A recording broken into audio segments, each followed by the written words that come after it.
Voilà.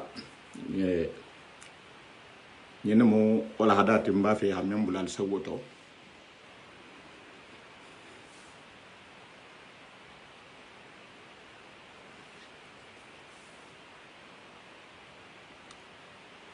Wala mo yan fala ma. Ajira kuma kammen fo jam. Kabira ha wala hada damata ha kurata.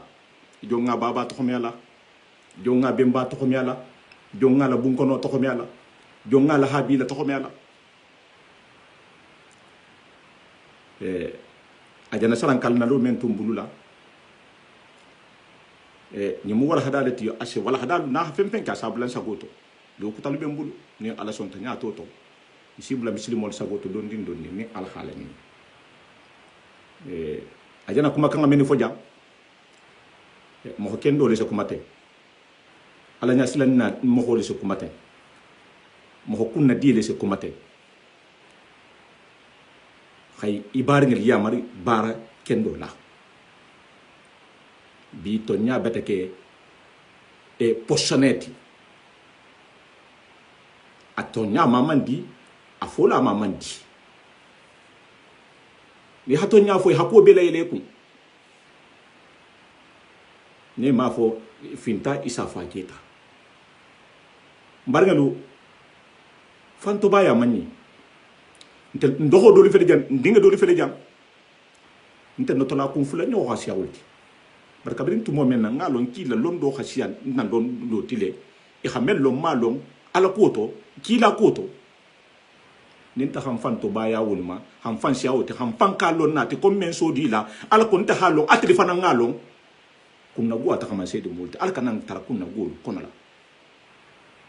mbarngel tulu gole ma mun teti min to ma fan tulu hagole tuma men na ninga to nya ta chiloje ngalo non ko to nyalum be se korima na se korima mbaba se korima nda bunko se korima na habi lo se korima tuma men na ngalo ko to nya chilo no te sa taranti jam be ndam tala lu men na ani bi tema ni nga da bula kanu ni imamu ali na da ko mebe billahi wallahi ni nga bula nu nte ni mo holje ni honto ni wala da ko mebe nte ni wo mo holula da ko wala ben wo katante en herolti ni katante en nemoleti akatante en kunna wuloleti woto almu yanfala imam ali asawante almu yanfala ma alma junna arjanna alma jigiya la kera arjanna mais même fala ndo holien atel men bella sahala atel men bu lonnati atel men be kawandul boy yandi alani annabi mbetal tara ala hasiya ala mamadou bijam ala mamadou al haliya bijam ni man taxamen to fi ci hakito bi walay ustad sel bijam jahbiya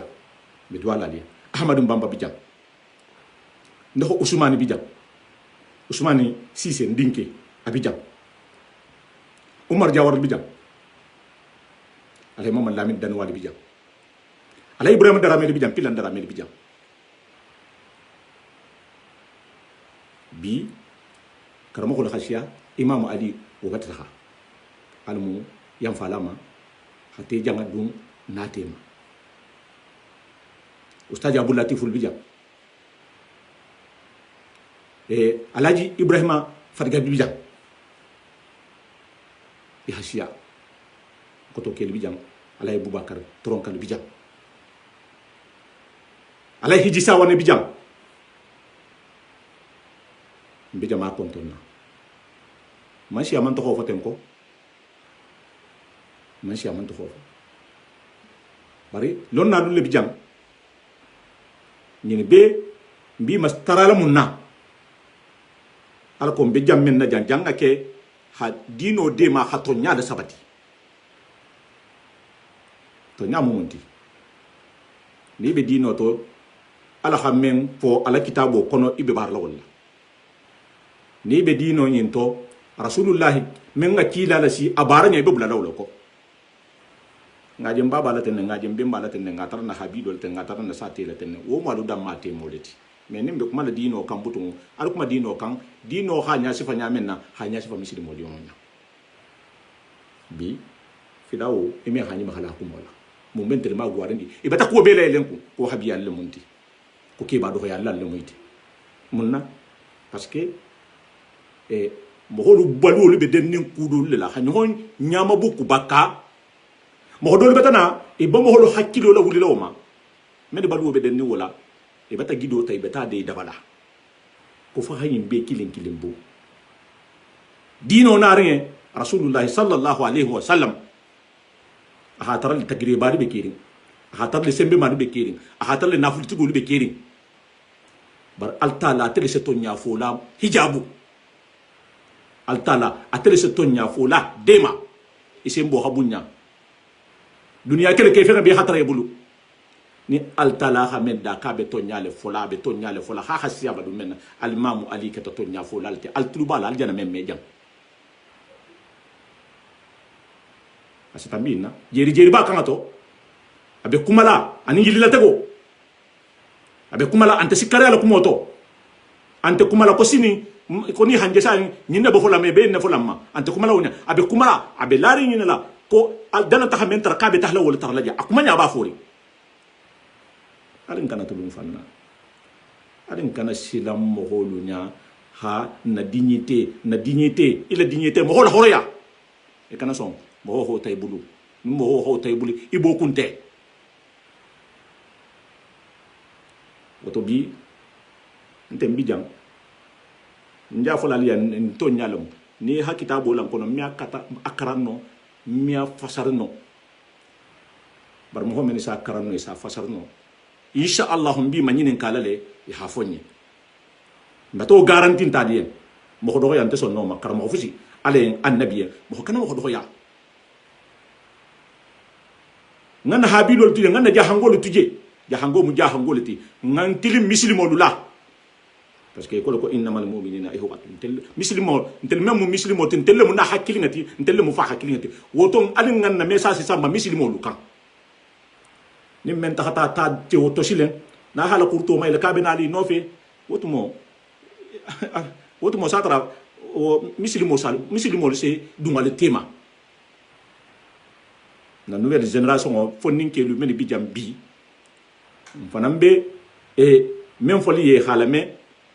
alula mela beta siya alla la hoke alla courage la hoke na la fanan trambe ma dukku ne ko mo holu bakala nyame satra mo fushin talla fan ya fo la man di mo fu yembi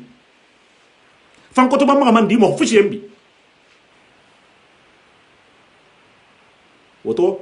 ni alabata ke misil mo lu nya balula alumbe kumala bi mo holu bi hajo bulala bena la bi sigila iben nasahala ngana kenan lati ngana ke mo do ko ya lati bolu fala albe nte ngalu kanu malu kanu alla ke nyama malu kanu ko godi balbulu ngalu kanu ala hafenne dialima mo kondo be hajo hakartanne hatrawala woto ntendi ani muslimo membe jijante hajo be fenna mem balbulu altala hamen fo alqur'ano kono la kitabo kono la rasulullah hakko men la bara ba muslimo le monti woto mem balbulu lawnya muslime ken do lu beje gidi la ko le ma bari mi alon pinti ko la foni habasan woto ndo men bi jan tata men bi jan fana ani ndo men bi jan fana alin nganna wala hada be ta adin samba ala ko tenki la kote men be bola e be ma pekku la gido la be ma bumbu na gido la tarin ko wahabiya ya dun taten na bota tenne fala basi ha continue wo fala kila na ringa dole hi lo ako parce que kabra na to nyati nyami na to nyadum be kilin to nyato bari to nyigin tungulu men bi profiter la mo holula wul man songama wul ha kelele bari to ha kele man kuno ama bi muslimi ya defo minto dunia ton kan nano beto aba beto parce que to nyalem woto ni alabata o dokko dungal fanambulu o dokko balbulu ala la tahama ki kome rasulullah hakin yami hake sabarula yidigi fanto diso me ataha mo me mono be no fanto mo ni ko ki be moné le boli fanto moné do le se lakan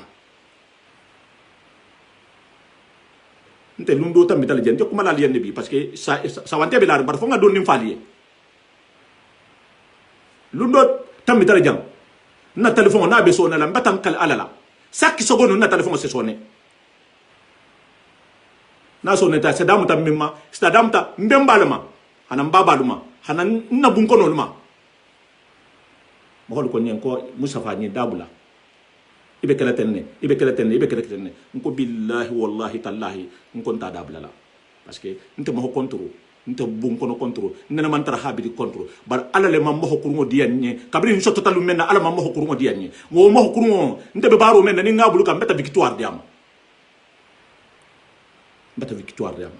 mais victoire di mo kurungo han to hotinya han nani hakumo be fomma han ko mo nani ndala hafsa rasulullah ti ndala hosile imam mon foma bol benana men fola parce que ko ibe kumo men fola ni songo bato ni daji go bato hi masilan ki ho dabula allah akbar ya hangolo ko le lombalo sa bunga ko tole mama muso dole se info akoko sam fete worwulo ham ho men na kulu gidi ka nya worwulo se mun tawo wato mbe kuma la liembe to nyale fo la ali jana to nyale fo ngambulo du ñohom bulu nga to nya fo lonna men be mumu lonna mumu men be keri ali jana lo fo ko manku mono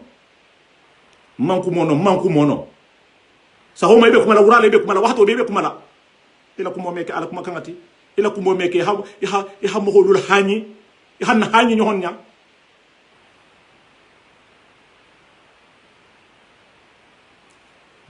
ali imam rada imam ali atata nyatel ataje kuma kanjang sai abe kuma kan tuluba ni la kili kala bi ni la kili la abe kuma lan tuluba to kala waxto do biya sitolo ala kwa hi ni la kili e ko men je kuma la nyambe ni la kili la nyame e lu no be na dem falanta nyi bebe bulo kel la xabam pew ala mara jam fala ko musa fa takata mbe la rim fo hanna wula abe tila le mbema ni be larum wala be sila na mo hol nyamunna ibe sila na mo hol nyamunna surtout mo men abe kala sabuti hila fili abe kala sabuti hila perdu dunya ya khata perdu alkiyama dunya perdi problème te bara alkiyama perdi kuna guale moti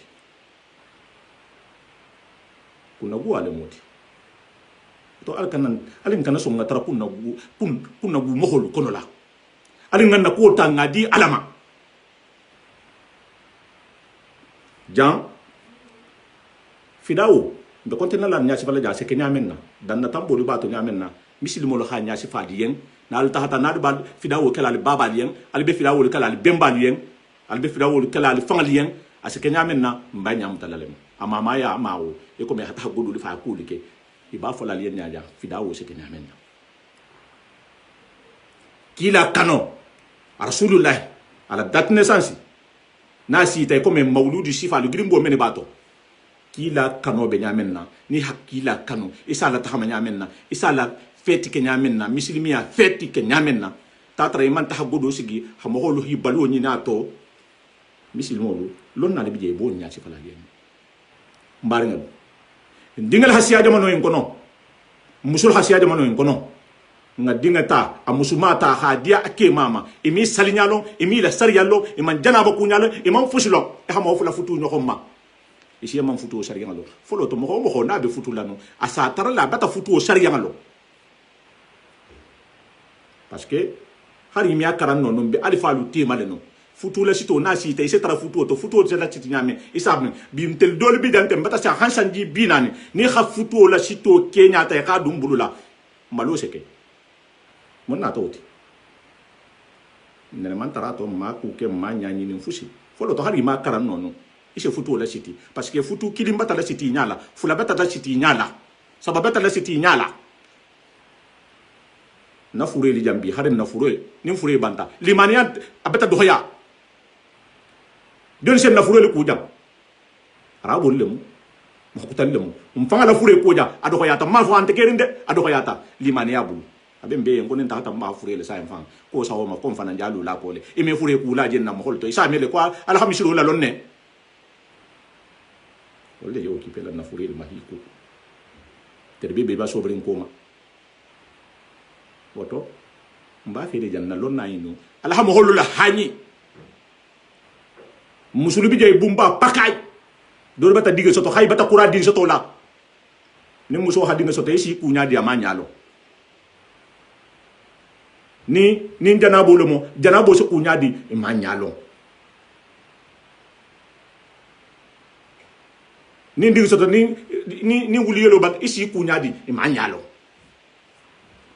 do bata dinga soto jan dim fula din saba din nan dilul din woro haji jamme ni hima ni ngai nya fono ni ala nga nya sifaro ke lon na lu ala na nari ngam musulu kotobula mfutu musol ndingalo nga kulu nya sifaye nga botala godula mutalila doron tumotuma ni ngodu ko bulata tuma menna ngala mutila satara kunkante isa faza en kafa nambata godu makan nga damata janko nte jana menke ngayin kele nécessaire le alha nasawante indema hanjanni benga be kala lumme portu be la kadum ni men se men no fi sabilillah ni be men kelato ni di hero ni 5 hero le i 5 kili i 06 75 41 87 70 na hatra i se fusino i hake al musabu ni mabula lamma al mu alin kisila sabu jahuma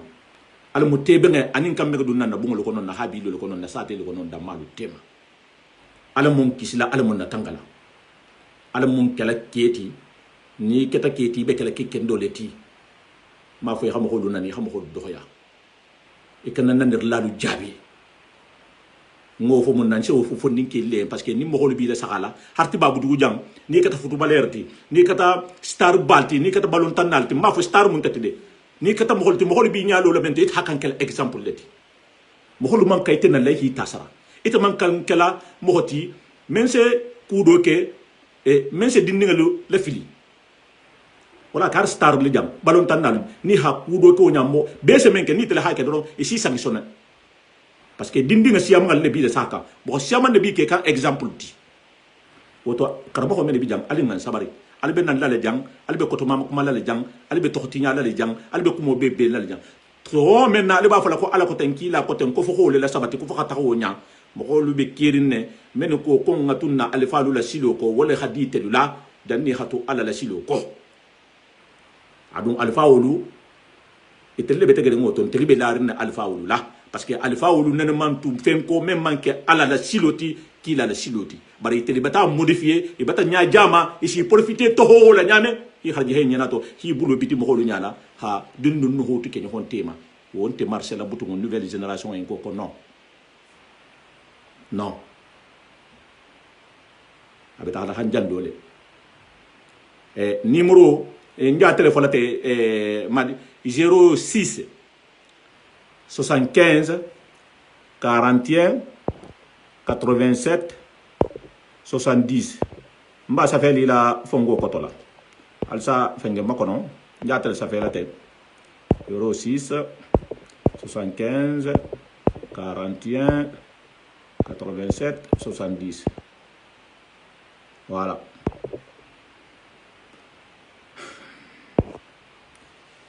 donc mbalu bulala jannabi ni imam ali nga fa len kan intere gre tan ko nan nata dal intere jat ni ngarande budi al mal nanari pasi fana ali abonné pass la ali abonné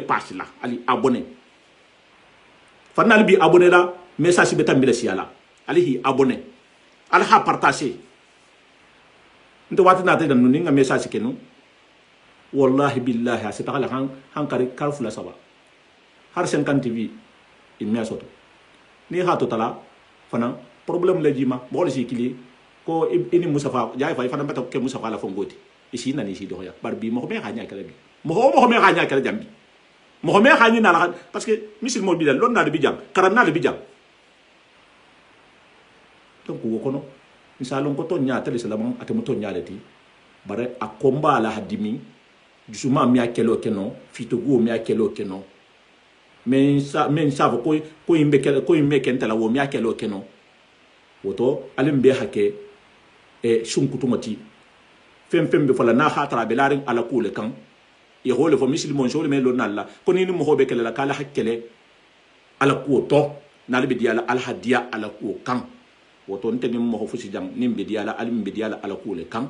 nen ni be kala lambe kede lawle kan ha fali en ko ala barka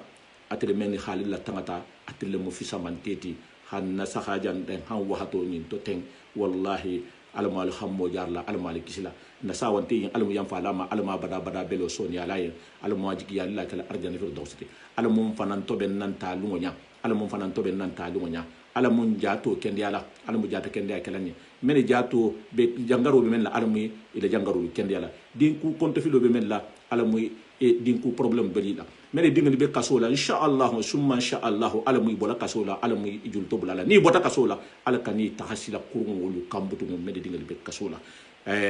alamu mene be din nyinga la alamu dinga dilima mene fana nga dinga soto alamu dinga du balula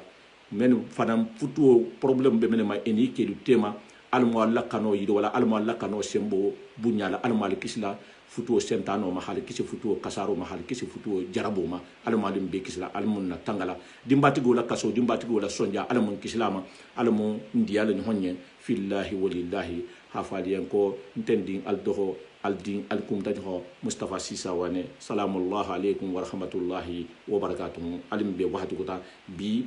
la wala hada ha ke ko imam ali fongo kambutum be danna 4e mo nyinema inshallah be mfonyola tilfa la ni enten après alim mena lan wala hada normal lu damutala ne alhala nyene be o masi tentem folo be tadan jantem folo ni alhala ni insena ni karam hodulu benala le benala wal hada kutal le kam benala wal hada normal le kam comme njana men falien al kana konto fili ni question fusi balu bulu men balu konto fili lo na musolu al question wala na dare ngalo ne siama bije question dolu bile al kana complexe hala de man sikka ni question fem bije mo ho janni hatu sigiri kudo bije inta ke ka ke nyama ubi ma ke nyalo nyinen karoke do ha kiliro kele jangolu ko janabo kunya ni man ni man ko ni foy hakulo karang ni ma karang fayda ko ni ha eko ko janabo memuta nga karama ko do kili a ho de tay diama janabo se ku nyamen na ase nganne nyamen na satara harima akarang imi akulo dun karanno nganele mo wo se ka nyamen na wo ho nyasi faye ngabo kalto be ngala tahama barni ala sonta be na la le karama ho lu tijang ala ko lundo be na la janabo ni mfanga ngalo na batakaranja bari ngada men fahamu teng bena la jahanga kala mbe mo do tala le janna alfa al bijang men bena la jahanga kala janabo yimfan hanya sifanya a jahanga kamma alko ha data idi a complet asike nyamen na c'est la bara nyamen na alko data idolo hatrala alko josa parce que bela ko lu fahamu nyante kirinti ni nganda la tariya après ame nyaaje ame fahamu fana mba fele wala hake ha a décortiquer ha nya sifar nyama asifahamu nyamen na inshallah wa wahto benari hafalen ko salamu alaykum wa rahmatullahi wa barakatuh Mustafa Sisa wane